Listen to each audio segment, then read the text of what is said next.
Evangelho de São Lucas, capítulo 15, versículo 1 e 2, diz assim a palavra do Senhor.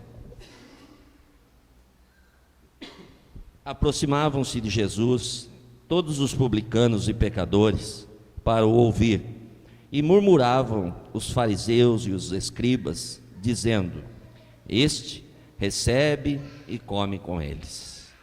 Aproximavam de Jesus todos os publicanos, os pecadores, para ouvir, e murmuravam os fariseus e os escribas, dizendo: Este recebe e come com eles. Pai Celestial, quero te louvar, Senhor, pela oportunidade de mais uma vez estar na tua casa e ministrar a tua palavra, e é com alegria, Senhor, que nesta noite eu me reúno com a tua igreja.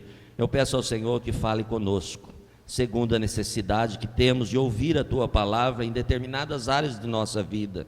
A boa mão do Senhor seja sobre nós, e que possamos nos alegrar com a tua palavra, pois viemos aqui nesta noite, ó Pai, com o intuito de ser alimentado pelo Senhor. Então que nada, absolutamente nada, roube-nos o privilégio de ouvir a tua voz. Fala conosco, ó Pai, sem impedimento, nos abençoa, nos corrija, nos ajuda nas nossas necessidades, pois sabemos, ó Deus, que somos carentes da tua presença, Pai. Sê conosco, como já tem falado nessa noite, e continua a nos abençoar, em nome de Jesus. Amém e amém.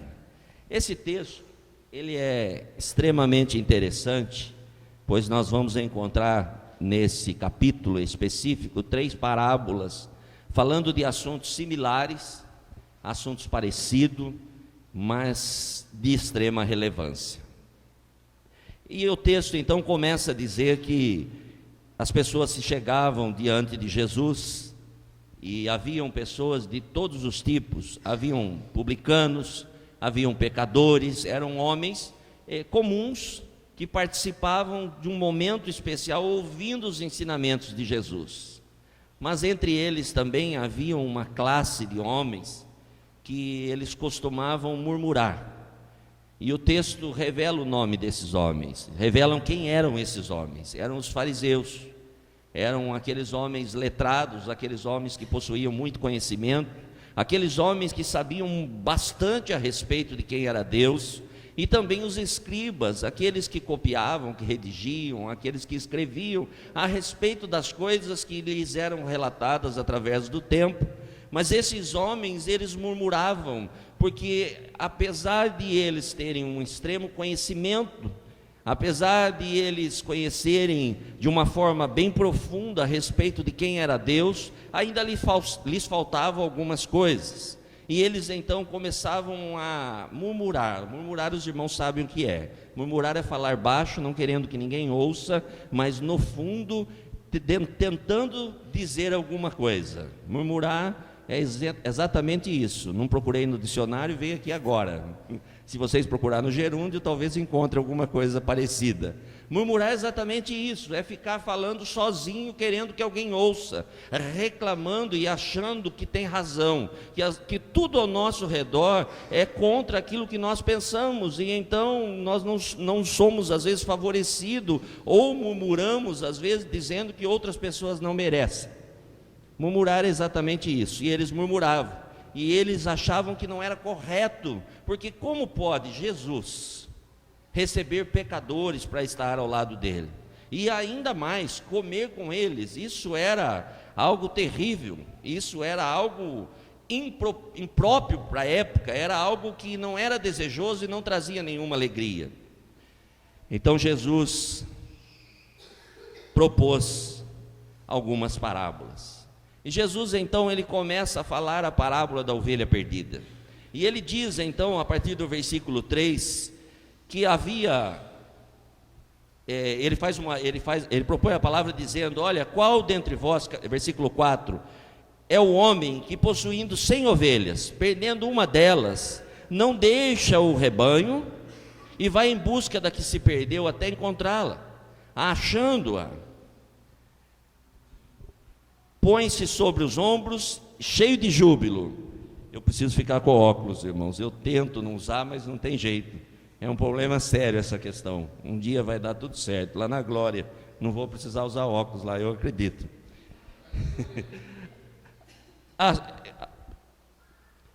Não deixando-a no deserto, 99 vai em busca da que se perdeu até encontrá-la. Achando-a, põe-se sobre os ombros, cheio de júbilo, de alegria, e indo para casa, reúne os amigos, vizinhos, dizendo: alegrai-vos comigo, porque já achei a minha ovelha perdida. Digo-vos que assim haverá maior júbilo no céu por um pecador que se arrepende, do que por 99 justos que não necessitam de arrependimento. E aí ele continua dizendo: ou, qual é a mulher que, tendo 10 dracmas, se perder uma, não acende a candeia, vai à casa e a procura diligentemente até encontrá-la, e tendo-a achado, reúne as amigas e vizinhas, dizendo: alegrai-vos comigo, porque achei a dracma que eu tinha perdido. Eu vos afirmo que de igual modo há júbilo diante dos anjos de Deus por um pecador que se arrepende. E aí ele continua: certo homem tinha 2 filhos. Interessante, né? Jesus fala aqui uma parábola contando a respeito de uma ovelha que havia se perdido, de um homem que possuía 100 ovelhas, e ele diz: olha, qual é o homem, qual é a pessoa que possuindo, que tendo um número de 100 ovelhas, perdendo só uma ovelha, ele não se desperta para isso, ele não se anima, e ele se posiciona, e então ele vai atrás dessa ovelha, e ele busca essa ovelha. Qual é o homem que não faz isso?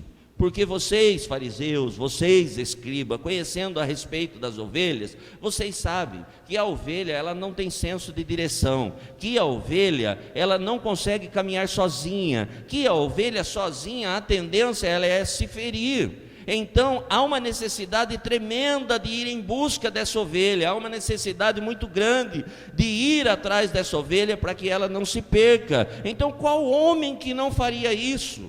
Qual homem que não iria e não se sairia da sua zona de conforto para ir em busca dessa ovelha, mesmo sendo só uma no número de 100?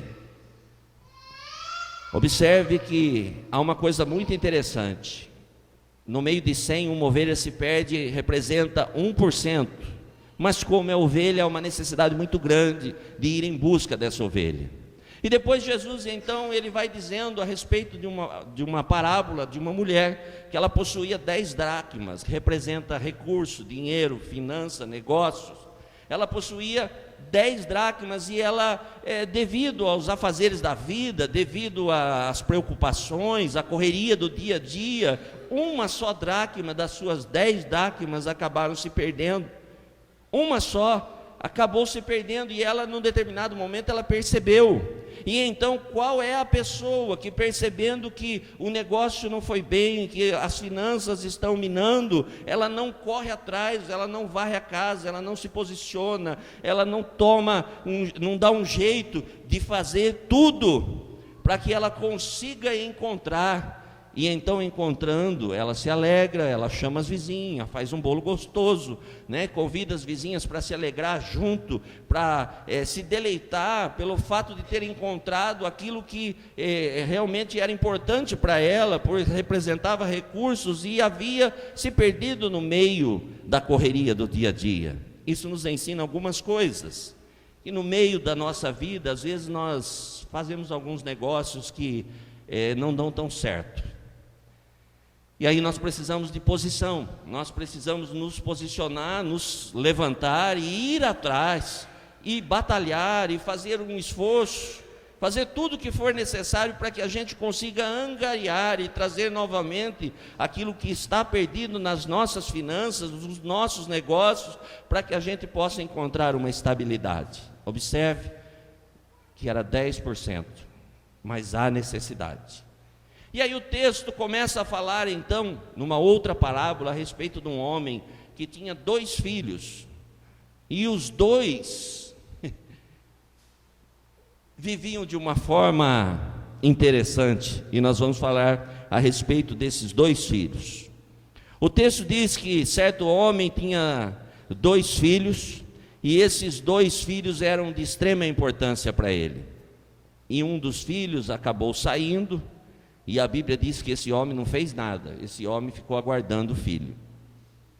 E aí eu paro para pensar, se uma ovelha tem tanta importância, a ponto de alguém deixar 99 e sair em busca desse 1%, o porquê? Um filho, representando 50%, um homem simplesmente fica aguardando e não sai à procura, em busca desse filho. Representando 50%, havia uma grande perca, afinal de contas, esse filho se propôs a sair de casa. O porquê esse homem não saiu de casa em busca desse filho que havia se perdido? Eu quero falar de erros que nós cometemos estando dentro de casa. Algumas coisas nós fazemos vivendo dentro de uma casa. Eu vou falar de oportunidade em meio ao caos. Esse texto, de certa forma, ele vai expressar a história de dois jovens, dois rapazes, que caminhavam de forma errada. Dois.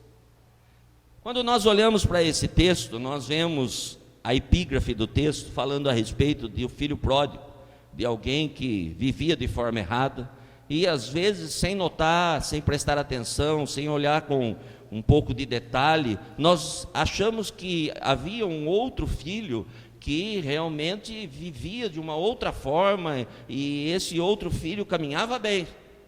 Mas o texto diz que o homem ficou em casa e não saiu para buscar o outro, e aí lá no fim do texto nós vamos descobrir o porquê de tudo isso.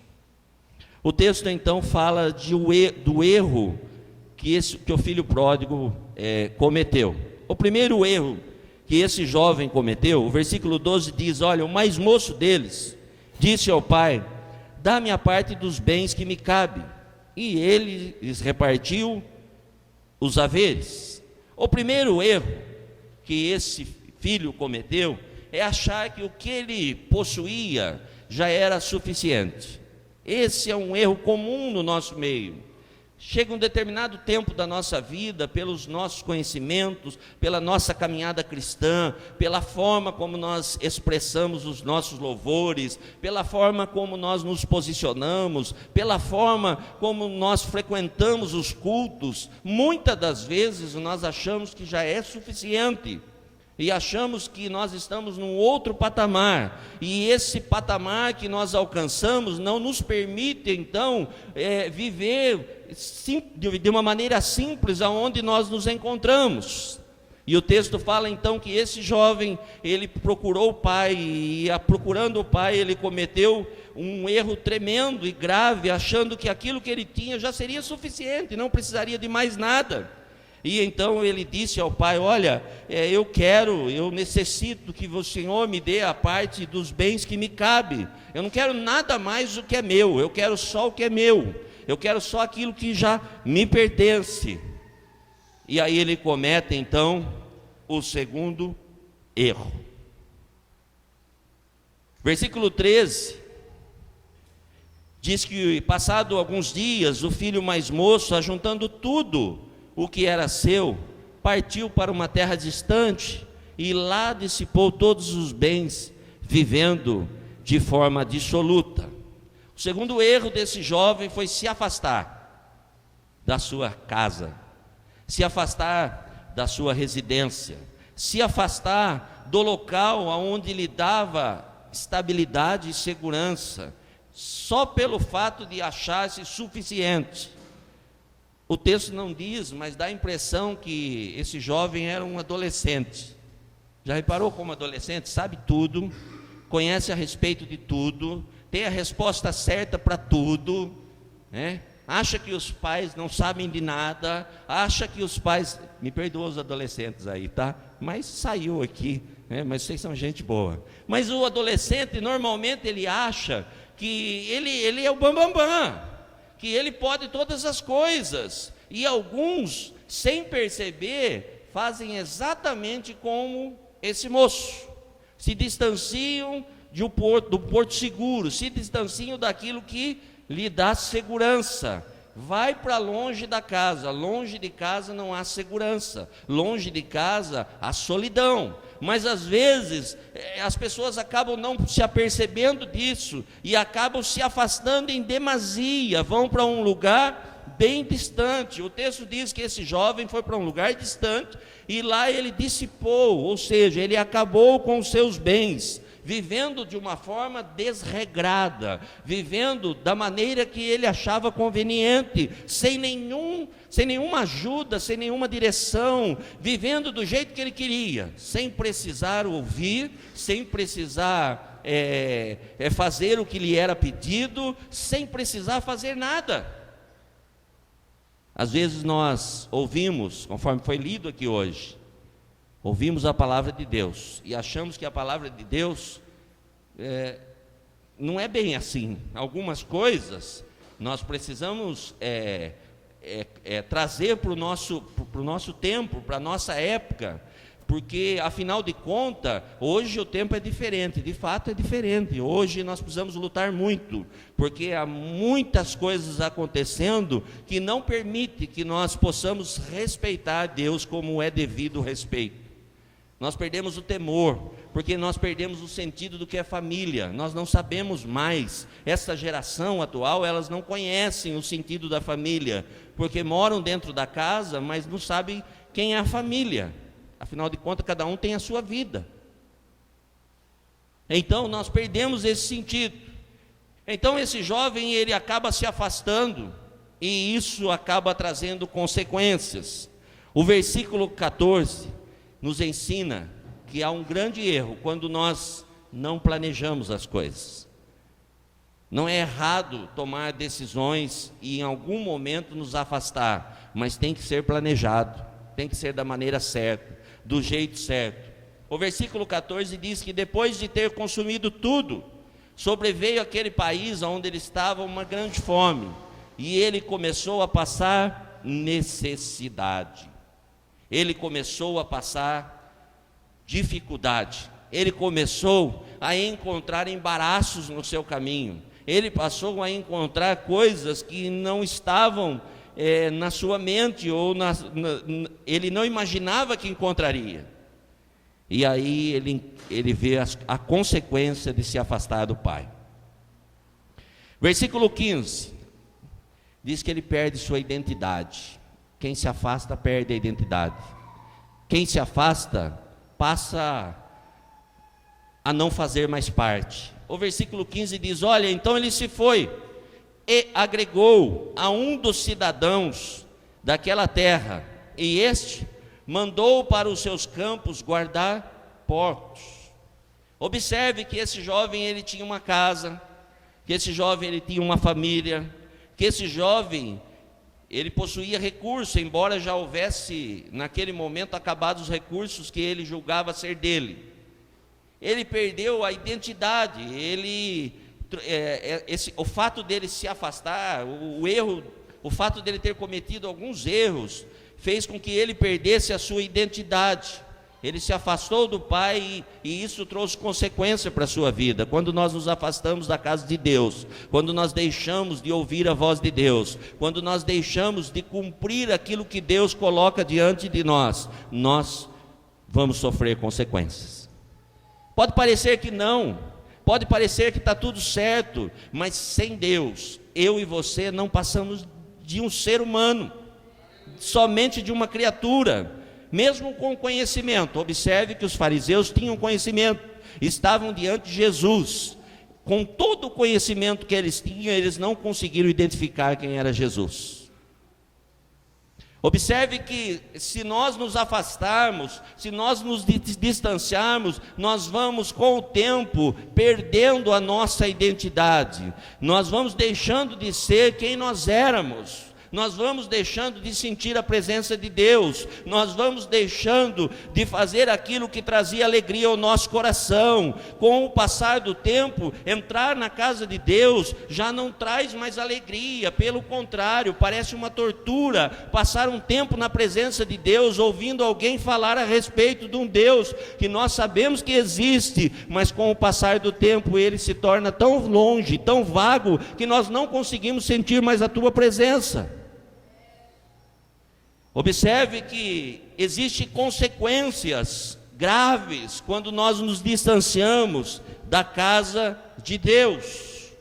Então esse jovem, esse filho mais moço, ele estava numa situação complicada.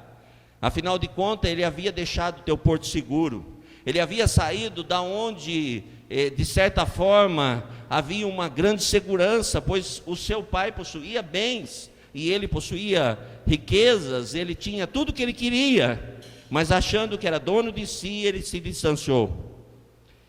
Como era errado esse jovem. Mas é interessante que nós encontramos um outro rapaz nessa casa, um outro filho. A Bíblia diz que havia um filho mais velho, que era alguém que não dizia, não falava, né? Porque muitas das vezes nós não falamos, mas as nossas atitudes falam mais alto do que as palavras que saem dos nossos lábios. E esse jovem, então, ele cometeu um erro também. Por isso o pai não foi em busca do outro filho, pois havia dentro da própria casa alguém que também precisava de cuidado, alguém que necessitava de alguém perto para mostrar o que era certo e o que era errado. E o pai sabia que o outro filho, mesmo distante, um dia iria voltar, porque quem tem casa sabe que pode voltar quando quiser. Há endereço. Ok. Versículo 25 fala de um erro cometido por esse filho mais velho. Versículo 25 diz assim: ora, o filho mais velho estivera no campo, e quando voltava, ao aproximar-se da casa, ouviu a música e as danças. Chamou um dos criados, perguntou-lhe o que era aquilo, e ele informou: veio teu irmão, e teu pai mandou matar o novilho cevado, porque o recuperou com saúde. Esse jovem, ele cometeu um erro gravíssimo. Ele achava que ele era dono da situação, ou juiz da situação. Ele estava preocupado com aquilo que estava acontecendo. Meu irmão e minha irmã, eu e você não precisamos e não devemos falar nada. Deus é dono da igreja, é Ele que sabe o que é certo e o que é errado. Eu e você não temos direito de opinar. É Ele que está no controle de nossas vidas, das nossas situações. É Ele que quer nos abençoar. O Pai é Ele, não somos nós. Às vezes nós nos colocamos na condição de juiz e achamos que nós temos direito de julgar, direito de falar aquilo que vem à nossa cabeça, direito de achar quem está certo e quem está errado. Meu irmão, não. A nossa função e o nosso direito é somente ser filho. Pai existe só um, está no céu. Nós somos filhos, nós somos igualados pela palavra. A palavra de Deus é para nós. Mas esse jovem cometeu esse erro e ele achava que ele estava certo. E o versículo 28 diz que ele se indignou. Ele se indignou tanto que ele não queria entrar. Até parece que eu vejo alguém dizer, não nesta igreja, mas em algumas igrejas que às vezes a gente chega, alguém dizendo: olha, eu não acho justo. Não pode. Como é que pode? A pessoa fez isso, fez aquilo e agora ele voltou. Não pode, eu não vou participar, eu não quero, não é justo. Qual é o direito que nós temos a respeito disso? Isso é um erro gravíssimo. Se indignar, meu irmão, a casa é de Deus, é Ele que manda. Não somos nós que mandamos, nós precisamos ser trabalhados, mas às vezes nós não percebemos, e aí nós cometemos esse erro gravíssimo de se indignar com a situação, de não reconhecer a importância do perdão. O mesmo Deus que nos perdoou é o Deus que oferece perdão a todos aqueles que o buscam. Nessa pescaria eu vi algo extraordinário. Quanto Deus é bom, não é, irmãos que foram pescar? Deus é bom. Deus perdoou alguns irmãos que testemunharam lá, e agora eu comecei a crer mais ainda que Deus é poderoso. Foi bênção demais nas nossas vidas, o amor de Deus. Mas às vezes nós não conseguimos reconhecer isso, reconhecer a importância. E o texto diz então no versículo 28 que este jovem, ele se indignou e não queria entrar, não queria participar. Saindo, porém, o pai procurava conciliá-lo. O pai ainda foi a seu encontro e procurou conciliar, procurou resolver a situação, pois esse jovem estava cometendo um erro gravíssimo. Afinal de contas era seu irmão, afinal de contas era alguém importante. Ele não dava importância, mas para o pai tinha a mesma importância que ele. Sabe o que isso nos ensina? Que o fato de nós fazermos algumas coisas não nos deixa como queridinhos de Deus. Diante de Deus, eu e você somos igual, exatamente igual. Quando Jesus morreu na cruz do Calvário, o preço pago foi exatamente o mesmo, para que a gente um dia pudesse estar com Deus na eternidade, vivenciar o melhor, se alegrar na presença de Deus, exatamente iguais. Aí esse jovem comete mais um erro. Poxa, mas o moço estava em casa, o moço não saiu, o moço ficou ali com o pai. Que jovem, que coisa, como ele errou, mesmo estando junto com o pai. Observe que o fato de permanecermos nem sempre quer dizer que nós estamos inseridos. Há um amigo meu que escreveu um livro, Perdidos no Meio da Igreja. É muito interessante, né? Há pessoas que frequentam a igreja, simplesmente paredes, mas estão perdidos, não sabem o que está acontecendo, não conseguem prestar atenção no mover sobrenatural, naquilo que está acontecendo, para que anteceda, para que abra as portas, para que Jesus volte e recolha a sua igreja. Nós vivemos nos últimos minutos, nos últimos segundos de Deus aqui na terra. Quando menos esperarmos, quando menos imaginarmos, a trombeta vai soar. E eu e você, se estivermos preparados, vamos ouvir e vamos estar com nosso Senhor na glória.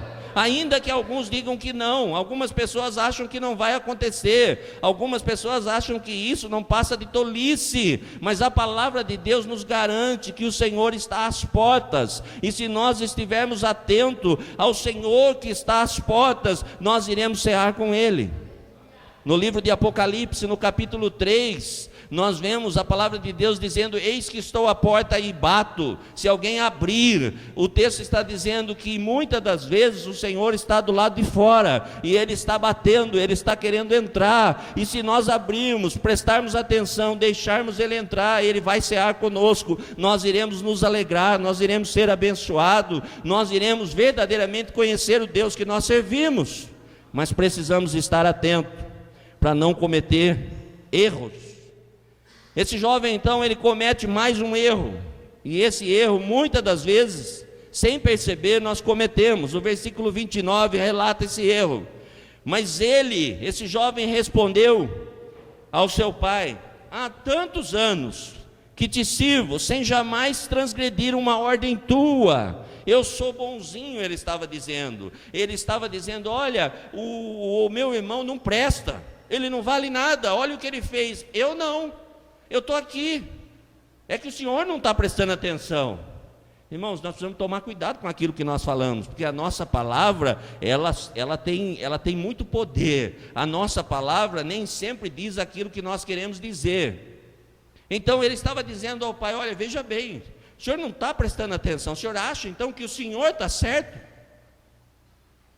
Onde já se viu acontecer isso? Ele pegou a parte dele, ele não tem mais direito, ele foi embora, agora ele volta e o senhor dá essa festa para ele? Há tantos anos que te sirvo, sem jamais transgredir uma ordem tua. Ou seja, Deus, será que o senhor não está vendo que eu estou aqui na tua casa, que eu faço tudo certinho, mas de repente chega alguém e o Senhor já coloca ele num lugar onde eu achava que era meu, e ainda faz festa? Será que o senhor não está errado?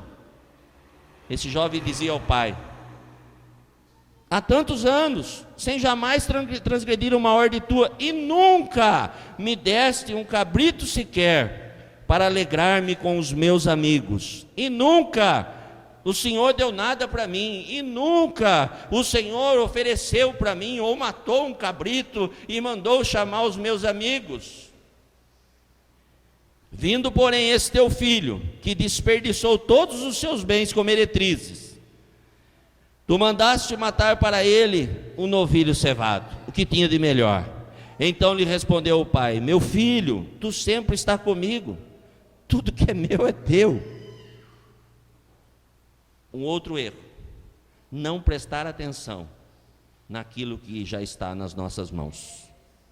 É tão grave nós ficarmos sempre olhando para aquilo que não é nosso, para aquilo que não está nas nossas mãos, para aquilo que nós almejamos, e esquecemos de agradecer aquilo que já é nosso, e cometemos esse erro com constância. Esses dias um amigo meu falou algo e eu achei assim maravilhoso. Ele disse: olha, parece loucura, e às vezes eu acho que eu sou meio louco mesmo, porque eu abraço a minha moto e eu agradeço. Ele falou: as pessoas passam lá em casa e eles não entendem. Eu dou uma volta de moto, depois eu chego, estendo uma colchonete e eu limpo a minha moto, e eu abraço, e eu dou beijo na minha moto. Eu falei: mas por que tudo isso? Ele falou: é gratidão, porque eu sei de onde eu vim. Eu não tinha condição de ter um chinelo de dedo, e hoje eu tenho uma moto para passear no fim de semana. Eu achei tão lindo. Eu falei: meu Deus, não disse para ele, mas disse para mim mesmo. Preciso agradecer um pouco mais, porque eu tenho tanta coisa e eu não consigo perceber as coisas que já estão comigo. O maior erro é não reconhecer aquilo que já está nas nossas mãos. E esse jovem, caminhando com o pai, fazendo tudo certinho, ele não observava que aquilo que estava lá já era dele, que não havia necessidade nenhuma de alguém fazer algo sobrenatural para ele tomar posse daquilo que já era dele. É como alguém já possuir um imóvel, uma casa, e então não consegue reconhecer, fica pensando que alguém precisa ir lá bater palma e dizer assim: vamos lá, vamos celebrar, olha, essa chave é da sua casa, mas já é sua. Não, mas nós estamos avisando que é sua, você pode entrar, é sua, desfrute. Um erro gravíssimo, não prestar atenção naquilo que já possui. Existem consequências para quem não está atento. Quem não está atento perde as oportunidades da vida. Não vai comer boi cevado, não consegue desfrutar dos seus direitos. São consequências do erro de não reconhecer ou de não prestar atenção naquilo que já é de direito. Vive na casa, mas como se estivesse longe da casa. Não recebe, não faz nada, não desfruta, não consegue ver o milagre que existe no arrependimento. O arrependimento é o maior milagre que pode existir. Às vezes nós ficamos querendo ver paralítico andar. De que adianta um paralítico sair andando da igreja e nunca mais aparecer no altar para agradecer a Deus? Melhor que ele viesse carregado e chegasse na presença de Deus do que saísse correndo e fosse viver de forma dissoluta lá fora. Mas nós não conseguimos às vezes entender isso. Nós não conseguimos compreender que o maior milagre que pode existir é um coração arrependido dos seus erros, dos seus pecados, dos seus defeitos, da sua forma de agir.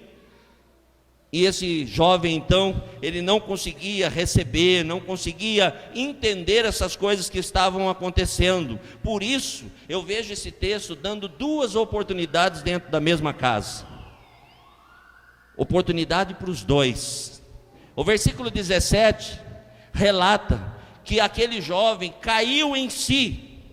Olha que coisa boa cair em si. Irmãos, o problema não é viver errado, o problema é não dar conta de que está errado. E o maior problema é achar que está certo quando se está errado, não abrir mão. Às vezes nós somos teimosos demais. Por que será que nós temos uma tendência a ser teimosos? Alguns um pouco mais, tipo eu assim, né? Teimosos, não conseguimos compreender algumas coisas, e Deus às vezes está falando ao nosso coração: não é por esse caminho, não faça desse jeito, é melhor voltar atrás, não tem problema, volte, retorne, a casa é sua, é eu que estou no controle, é eu que cuido de todas as coisas, é eu que quero fazer, mas nós não conseguimos, porque o nosso coração não permite. Mas a Bíblia diz que esse jovem, caindo em si, ele conseguiu compreender algo maravilhoso. Ele reconheceu o erro, ele decidiu retornar aonde era de direito. E o texto diz que quando ele caiu em si, ele prestou atenção naqueles que estavam ao seu lado e disse: olha, quantos trabalhadores de meu pai têm com fartura, quantos trabalhadores do meu pai se alegram, quantas pessoas que estão na casa do meu pai, que têm alegria no coração, e eu vivo nessa tristeza. Eu não preciso viver nessa tristeza. Eles têm mais do que eu, eles têm muitas coisas. Aleluia. E eu aqui estou morrendo de fome, e eu aqui estou numa situação difícil, mas eu vou decidir. A nossa vida é feita de decisão, meu irmão e minha irmã. São as nossas decisões que vão nortear o nosso futuro. São as decisões que nós tomamos no presente que vão refletir no nosso futuro. Se nós estamos vivendo de uma forma que não traz tanta alegria ao nosso coração, se olharmos para o nosso passado, nós vamos ver que nós somos fruto daquilo que nós fizemos no passado. O errado é continuar vivendo dessa maneira quando há oportunidade de mudança na nossa vida. Basta tomar uma decisão, e que essa decisão seja tomada com consciência, que essa decisão seja tomada de forma racional, com entendimento. Se nós estamos aqui hoje, nós precisamos vir à casa do Senhor, reconhecendo a soberania, sabendo quem é Deus. Não vir à casa do Senhor para que os irmãos vejam que nós chegamos e possam dizer: ah, que bom que o irmão veio, ou o irmão não veio. Não pensando que é importante estar para que as pessoas saibam que nós fazemos parte, mas é importante nós tomarmos ciência de que verdadeiramente nós fazemos parte, e que nós possamos então ter a oportunidade de reconhecer que uma decisão nossa pode nortear o nosso futuro e fazer toda a diferença no dia de amanhã, já na segunda-feira, para ser mais sincero, agora. Porque a pior coisa que pode existir na vida de um cristão é ele vir para a casa do Senhor triste e voltar do mesmo jeito que ele chegou, ou ele vir para a casa do Senhor alegre e voltar para casa com o coração amargurado. É muito triste isso, porque Deus sempre tem mais para nós. Na mesa de Deus há abundância, há fartura, há bênção, há tudo o que nós necessitamos, basta nós assentarmos e tomarmos posse. Não adianta nós olharmos e não fazermos nada. Não adianta nós vermos as coisas que Deus tem colocado diante de nós e não tomarmos uma decisão de se apropriar daquilo que é nosso. Por isso a nossa decisão é importante. E o texto então fala que esse jovem, ele teve uma decisão, e ele disse: olha, levantar-me-ei e irei ter com meu pai. Eu vou me levantar, eu vou tomar uma posição, eu decido me levantar, eu vou sair da onde estou e eu vou até o meu pai. Eu sei da onde eu vim, eu reconheço que eu errei, eu reconheço, eu vou chegar lá, eu vou chegar diante dele, eu vou retornar. Eu sei que eu pequei contra o céu, eu vou dizer ao meu pai: pai, pequei contra o céu e diante de ti, já não sou digno de ser chamado teu filho, trata-me como um dos teus trabalhadores. Mas eu vou ir, não importa o que vai acontecer, não importa se quando eu chegar, eu vou fazer aquilo que os trabalhadores fazem, mas eu quero estar lá. O importante é estar lá, porque eu estando na casa do meu pai, eu vou ser abençoado. E o texto continua dizendo: olha, e levantando-se foi para o seu pai. Tomou posição. Não adianta ficar pensando, irmãos: ah, amanhã eu vou fazer, o mês que vem eu vou fazer. Ah, vamos deixar para o ano de 2017, porque 2016 já está acabando, mas não acabou. Ainda não acabou. Há muitas coisas para acontecer ainda no ano de 2016. Há muitas coisas para acontecer ainda hoje, porque esse dia ainda não acabou. Ah, pastor, mas daqui a pouco acaba. Daqui a pouco não é agora. Talvez você veja aqui precisando de um milagre extraordinário, e eu posso garantir para você que o Deus que se faz presente, Ele deseja realizar esse milagre na sua vida. Pastor, mas como? Eu não sei, porque eu não entendo de fazer milagre. Eu conheço Deus que faz, mas como é feito milagre eu não sei, porque milagre não se explica, simplesmente vive ele. E se você crer, receba o milagre de Deus aí na sua vida agora, porque Deus se faz presente, e aonde Deus está, coisas extraordinárias acontecem. Ah, mas o milagre é na minha casa. Que bom que você veio na casa do Senhor, porque enquanto nós estamos aqui, Deus está trabalhando ao nosso favor na nossa casa.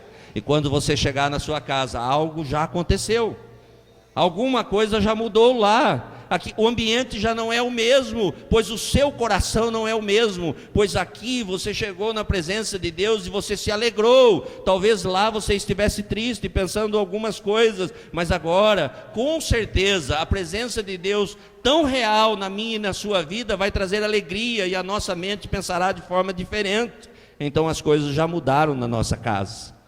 Então o texto diz que esse jovem, ele levantou e foi. Ele disse, chegando ao pai, ele disse, já não sou digno de ser chamado teu filho. Eu sei, eu reconheço que eu errei, eu reconheço, mas eu quero estar na tua presença. E levantando-se foi para o seu pai. Vinha ele ainda longe, quando seu pai avistou, e compadecido dele, correndo o abraçou e o beijou. E o filho disse, pai, pequei contra o céu e diante de ti, já não sou digno de ser chamado de teu filho. Então nós vemos aqui nesse texto uma grande oportunidade, e oportunidades, elas aparecem na nossa vida para serem aproveitadas. Houve uma oportunidade para esse jovem, ele agarrou na oportunidade que chegou diante dele, assim como o pai mostrou a oportunidade para o outro filho, que já estava com ele, que não sabia, mas ele tinha a mesma oportunidade. O pai respondeu no versículo 31, olha filho, você sempre está comigo, tudo que é meu é teu, é uma questão de abrir os olhos e ser grato, abrir os olhos e prestar atenção. O versículo 22, ele fala que além do reconhecimento do filho que voltou, o pai valoriza a sua volta. Meu irmão, Deus não está diante de nós para nos acusar.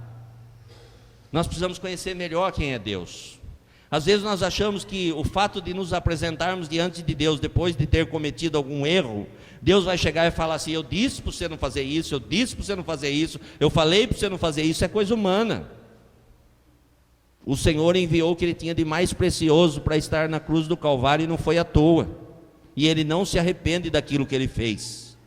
É por amor de mim e de você que ele fez. Ele sabia quem nós éramos, ele sabia que nós éramos pessoas más, ele sabia que o pecado tinha deformado a nossa existência, tinha nos feito pessoas imperfeitas, mas ainda assim o amor foi tão grande por nós, que ele enviou o que ele tinha de mais precioso, para que no nosso lugar estivesse um dia, e o preço do nosso pecado fosse de uma vez por todas sanado. Então, chegar diante de Deus traz alegria. Jamais Deus irá nos colocar para fora depois do arrependimento. O versículo 22 diz assim o texto, o pai porém disse aos seus servos, trazei depressa a melhor roupa. Vai lá depressa, traga o que tem de melhor. Aí entra a loucura, como é que pode? A pessoa fez tudo errado, né? Agora chegou e Deus está fazendo porque Ele deseja, porque Ele é Deus, porque Ele é amor, e o amor cobre uma multidão de pecados. O amor vai além do que nós imaginamos. E o texto então diz, olha, vai lá, traga depressa, vai bem rápido,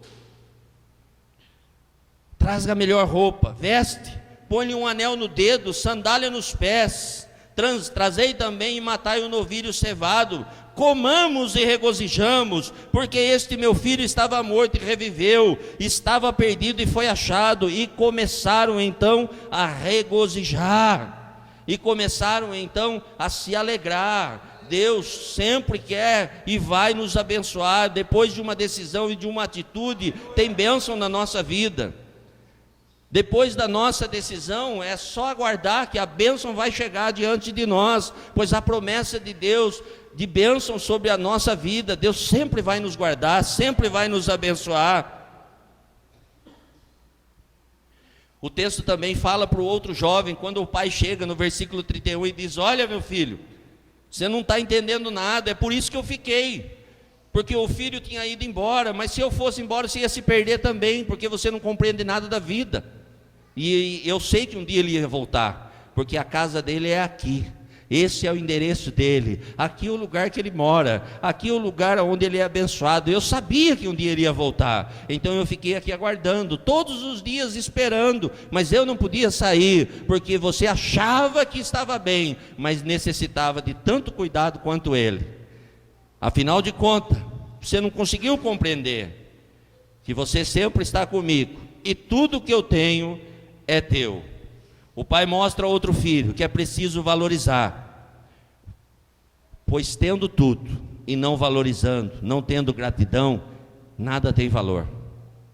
Não adianta nós nos apresentarmos diante de Deus todos os dias, se nós não conseguimos entender o princípio da gratidão, de saber que só estamos ali porque Ele nos amou.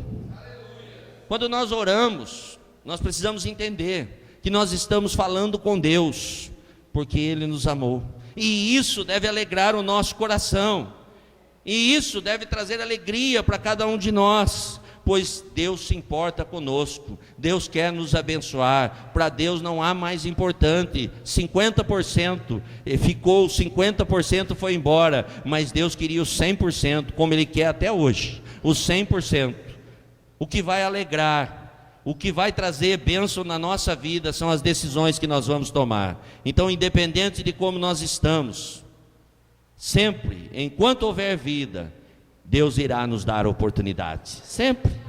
Não importa se nós nos afastamos indo embora, não importa se em algum momento nós deixamos de fazer aquilo que tinha que ser feito, não importa se em algum momento nós paramos de fazer aquilo que estava diante de nós para ser feito, que às vezes nós paramos. Nós decidimos parar, ou se às vezes nós estamos distantes mesmo estando juntos, porque às vezes nós estamos distantes, parece que nós estamos juntos, mas nós não estamos juntos, nós não conseguimos participar daquilo que é nosso. Não importa, Deus sempre vai estar de braços abertos para mim e para você, mas para isso nós precisamos retornar para casa. Para isso nós precisamos nos chegar na presença de Deus e reconhecer a casa que já é nossa. Deus vai abençoar as nossas atitudes, Deus vai abençoar as nossas decisões, Deus vai mudar a nossa história. Irmãos, nós estamos entrando numa batalha ferrenha, há muitas coisas acontecendo e por acontecer no ano seguinte, no ano de 2017, há um cenário sendo preparado. Se nós não nos prepararmos, nós podemos perder a batalha, e Deus quer nos equipar, e é para isso que Deus nos trouxe aqui nessa noite, para abençoar as nossas vidas. Talvez eu e você, com certeza não nos encontramos na condição do filho pródigo, mas talvez eu e você nos encontramos na condição do moço que ficou na casa, achando que nós temos direito que nós não temos, achando que nós não temos direito que nós temos. Às vezes nós estamos confusos com tudo que está acontecendo, mas a palavra de Deus garante que Deus quer nos abençoar. E eu convido você a se colocar em pé nessa noite. Eu quero orar com você nessa noite. Aleluia, aleluia, meu Deus, aleluia.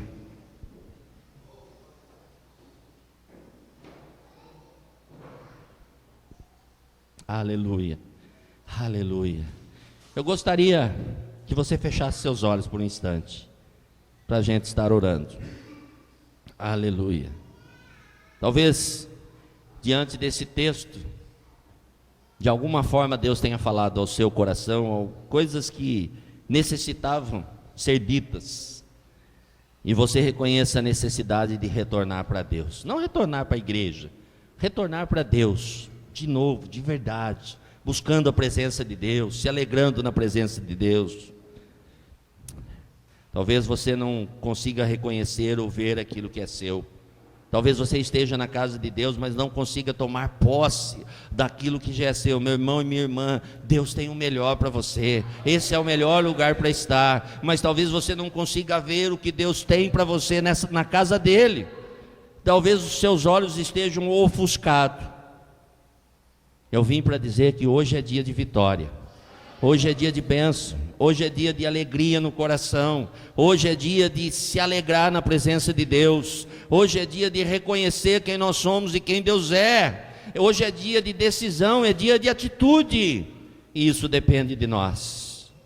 Eu sempre digo que Deus fala no coletivo, mas trata na individualidade. Deus fala conosco de uma forma ampla, mas Ele trabalha no nosso coração como Ele quer, pois Ele sabe o que nós necessitamos. Aleluia. E o melhor está diante de nós. Em nome de Jesus, ó Deus, aqui está a tua igreja, Pai. Igreja lavada, igreja remida, no sangue precioso vertido na cruz do Calvário. A tua igreja, ó Deus, que espera milagres durante essa semana, Pai. Eu peço a Ti, ó Deus, que o Senhor abençoe. E esta semana seja uma semana de vitória, uma semana de alegria, uma semana de bênção, uma semana, ó Deus, onde os Teus filhos vejam o sobrenatural. Guarda, Senhor, o coração, guarda a mente. Leva os Teus filhos em paz agora para o lar, ó Deus. Abençoa a família, Senhor. Abençoa a semana, abençoa os negócios, abençoa os propósitos, os projetos, meu Pai. Semana de bênção, semana de vitória, semana de alegria na Tua presença. Despede em paz o Teu povo, guarda a vida do Teu povo, ó Deus. Abençoa, Senhor, os que estão próximos do Teu povo, abençoa a casa, abençoa, Senhor Deus, o bairro, abençoa o trabalho, meu Deus. Que os Teus filhos sejam luz esta semana na vida de todos que se aproximarem deles, ó Pai. Usa os Teus filhos, ó Deus, como canais de bênção nessa semana, Pai. Leva-os em paz, guarda, Senhor Deus, a cada um, fortalece, ó Pai, com a Tua palavra e com a